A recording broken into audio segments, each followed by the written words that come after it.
ವೀಕ್ಷಕರೇ ನಮಸ್ಕಾರ. ನಿಮ್ಮ ಶರ್ಟಿನ ಫ್ರಂಟ್ ಪಾಕೆಟ್ನಲ್ಲಿ ಐಫೋನ್ನ ಕಲರ್ ಮಾಡೆಲ್ ಇಟ್ಕೊಂಡು ತಿರುಗಾಡುವ ಪ್ರತಿಯೊಬ್ಬ ಗ್ರಾಹಕನು ಕೂಡ ಈ ಸ್ಟೋರಿ ನೋಡಬೇಕು. ಐಫೋನ್ ಇತಿಹಾಸದಲ್ಲೇ ಕಂಡು ಕೇಳರಿಯದ ಬಿಗ್ಗೆಸ್ಟ್ ಬ್ರೇಕಿಂಗ್ ಲಭ್ಯವಾಗ್ತಾ ಇದೆ.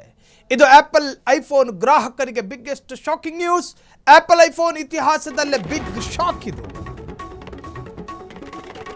ಆಪಲ್ ಐಫೋನ್ ಗ್ರಾಹಕರಿಗೆ ಶಾಕಿಂಗ್ ಸುದ್ದಿ. ಆಪಲ್ ಐಫೋನ್ ಇತಿಹಾಸದಲ್ಲೇ ಬಹುದೊಡ್ಡ ಆಘಾತ. ಟಾಟಾ ಸಂಸ್ಥೆಯಿಂದ 630 GB ರಹಸ್ಯ ಡೇಟಾ ಕದ್ದ ಹ್ಯಾಕರ್ಸ್. ಆಪಲ್ನ ಭಾರತೀಯ ಪೂರೈಕೆದಾರ ಟಾಟಾ ಸಂಸ್ಥೆ ಡಾರ್ಕ್ ವೆಬ್ನಲ್ಲಿ ಮಹತ್ವದ ಮಾಹಿತಿ ಸೋರಿಕೆಯಾಗಿದೆ. ಆಪಲ್ ಅತ್ಯಂತ ಗೌಪ್ಯವಾಗಿಟ್ಟಿದ್ದ ಡೇಟಾ ಲೀಕ್ ಆಗಿದೆ. ಇದು ಆಪಲ್ ಐಫೋನ್ ಗ್ರಾಹಕರಿಗೆ ಶಾಕಿಂಗ್ ನ್ಯೂಸ್.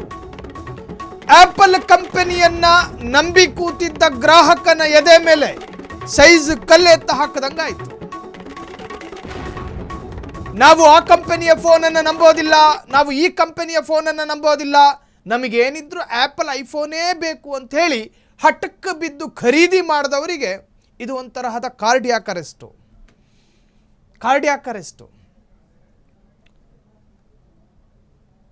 ರಹಸ್ಯವಾಗಿ ಉಳಿಯಬೇಕಿದ್ದ ಡೇಟಾ ಲೀಕ್ ಆಗಿದೆ. ಹ್ಯಾಕರ್ಸ್ ಹ್ಯಾಕ್ ಮಾಡಿದ್ದಾನೆ ಡಾರ್ಕ್ ವೆಬ್ ಮುಖೇನ. ಹಾಗಾದ್ರೆ ಐಫೋನ್ ಸೆಕ್ಯೂರ್ ಅಲ್ವಾ? ಭವಿಷ್ಯದ ಐಫೋನ್ಗಳ ಅಸಲಿ ಫ್ಯಾಕ್ಟರಿ ಬ್ಲೂ ಪ್ರಿಂಟ್ಗಳೇ ಲೀಕ್ ಆಗಿದೆ. ಐಫೋನ್ ಡೇಟಾಗಳೇ ಈಗ ಇಂಟರ್ನೆಟ್ನಲ್ಲಿ ಜಗಜ್ಜಾಹೀರಾಯಿತು. ನೆಕ್ಸ್ಟ್ ಜನರೇಷನ್ A20 Pro ಚಿಪ್ನ ಸಂಪೂರ್ಣ ರಹಸ್ಯ ಬಯಲಾಗಿದೆ. ಐಫೋನ್ 18 Pro ನಲ್ಲಿ ಬರಲಿರುವ A20 Pro ಇದು ಕೇವಲ ವದಂತಿಯಲ್ಲ, ಲೀಕ್ ಆಗಿರುವ digital document. IPhone data leak ಆಗಿರೋದು 100ಕ್ಕೆ 100 ಅಸಲಿ. ಅಂತಾರಾಷ್ಟ್ರೀಯ ಮಾಧ್ಯಮಗಳಿಂದ ಕನ್ಫರ್ಮೇಷನ್ ಸಿಕ್ಕಿದೆ. International information. ಐಫೋನ್ ಬಳಸುವವರು ಈ ಸುದ್ದಿ ಕೇಳಿದ ಕೂಡಲೇ ಕಿವಿ ಕೊಟ್ಟು ಕಣ್ಣು ಅರಳಿಸಿ ಸುದ್ದಿಯನ್ನು ಗಮನಿಸೋದಲ್ಲ. ನೀವು ಬಳಸುತ್ತಿರುವ ಐಫೋನ್ಗಳು ಎಷ್ಟು ಸೆಕ್ಯೂರ್ ಆಗಿದೆ ಅನ್ನುವುದರ ಬಗ್ಗೆಯೂ ಕೂಡ ಯೋಚನೆ ಮಾಡಬೇಕು.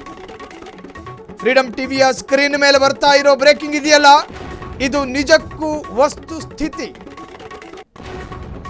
ಅಂತಾರಾಷ್ಟ್ರೀಯ ಮಾಧ್ಯಮಗಳಿಂದ ಇನ್ಫಾರ್ಮೇಷನ್ ಸಿಕ್ಕಿರುವಂತಹದ್ದು. ಭವಿಷ್ಯದ ಐಫೋನ್ಗಳು ಅಂದರೆ ಈ ಮುಂಬರುವಂತಹ ಏನು ಪ್ರೋ ಬೇರೆ ಬೇರೆ ಮಾಡೆಲ್ಗಳು ಅದು ಎಷ್ಟು ಸೇಫ್. A20 Pro ಚಿಪ್ನ ಸಂಪೂರ್ಣ ರಹಸ್ಯ ಬಯಲಾಗಿದೆ. ಐಫೋನ್ 18 Pro ನಲ್ಲಿ ಬರಲಿರುವ A20 Pro ಚಿಪ್ ಲೀಕ್ ಆಗಿದೆ. ಇದು ಕೇವಲ ವದಂತಿಯಲ್ಲ, ಲೀಕ್ ಆಗಿರುವ ದಾಖಲೆಗಳು. ವಿಜುವಲ್ಸ್ ಅನ್ನು ಗಮನಿಸ್ತಾ ಇದ್ದೀರಲ್ಲ, ಮುಂಬರುವಂತಹ ಭವಿಷ್ಯದ ಐಫೋನ್ಗಳ ಡಿಸೈನ್ಗಳು ಲೀಕ್ ಆಗಿದೆ. ಅಂತಾರಾಷ್ಟ್ರೀಯ ಮಾಧ್ಯಮಗಳಿಂದ ಕನ್ಫರ್ಮೇಷನ್ ಸಿಕ್ಕಿದೆ. ಹಾಗಾದರೆ ಎಷ್ಟು ಸೇಫ್ ಎನ್ನುವಂತಹದ್ದು ಈಗ ಕ್ವಶನ್ ಮಾರ್ಕ್ ಆಗಿ ಉಳಿದಿದೆ. ಐಫೋನ್ ಮೊಬೈಲ್ ಫೋನನ್ನು ಮಾತ್ರ ನಂಬುತ್ತೀವಿ ಅಂಥೇಳಿ ಒಂದು ಸಂಪ್ರದಾಯ ಇದೆ ನಮ್ಮ ಈಗಿನ ಜನರೇಷನ್ ಹುಡುಗಿ ಅಥವಾ ಹುಡುಗ, ಈ ವರ್ಗದಲ್ಲಿ ಒಂದು ನಂಬಿಕೆ. ಆದರೆ ನೀವು ನಂಬಿರುವ ಸಂಸ್ಥೆಯ ಡೇಟಾ ಲೀಕ್ ಆಗ್ತಾ ಇದೆ.